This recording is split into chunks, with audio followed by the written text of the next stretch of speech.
સ્ત્રીઓએ ઘરના વહીવટમાં નહીં પડવાનું? શું નરેન્દ્ર મોદી સાહેબ કોઈ મૂર્ખ વ્યક્તિ છે કે એમણે ભારત જેવા શક્તિશાળી દેશની ઇકોનોમીનો વહીવટ છેલ્લા 7 વર્ષથી નિર્મલા સીતારામનના હાથમાં સોંપેલો છે? જો એક સ્ત્રી આખા દેશનું ફાઇનાન્સ સંભાળી શકતી હોય તો તમે કયા આધારે કહી શકો છો કે સ્ત્રીઓએ ઘરના વહીવટમાં નહીં પડવાનું? જ્યારે એક સ્ત્રી ઘરના નાણાકીય નિર્ણયોમાં જોડાય છે ને, ત્યારે સમૃદ્ધિના દ્વાર ખુલે છે.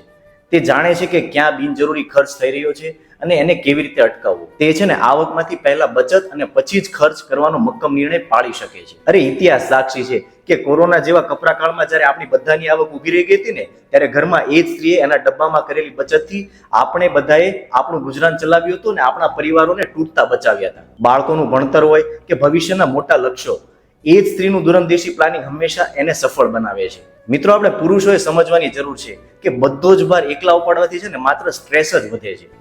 જો તમે તમારી પત્ની સાથે દર મહિને કેટલી આવક થઈ, કેટલી જાવક થઈ, કેટલી બચત થઈ અને આવતા મહિનાનું પ્લાનિંગ બસ આટલી ચર્ચા 15 મિનિટની ફાઇનાન્સ મિટિંગમાં કરશો ને, તોય તમારો અડધો માનસિક બોજ હળવો થઈ જશે. યાદ રાખજો કે જ્યારે ઘરમાં નાણાકીય પારદર્શકતા હોય ને, ત્યારે દલીલો ઓછી થાય છે, સમજણ વધે છે અને સુખ શાંતિમાં પણ વધારો થાય છે.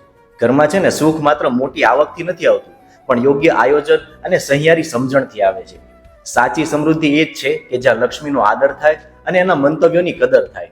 અને એટલે જ વહીવટ નહીં કરવાનો એમ કહેવાને બદલે ચાલ સાથે મળીને ઘર ચલાવીએ એમ કહો ને, પ્રેમ આપોઆપ જ છે. તે ગયા મહિને તારી બચતમાંથી જે મને પૈસા આપ્યા હતા ને, એ મ્યુચ્યુઅલ ફંડમાં મેં મૂકી દીધા છે. ચિંતા નહીં કરતી, ઓકે?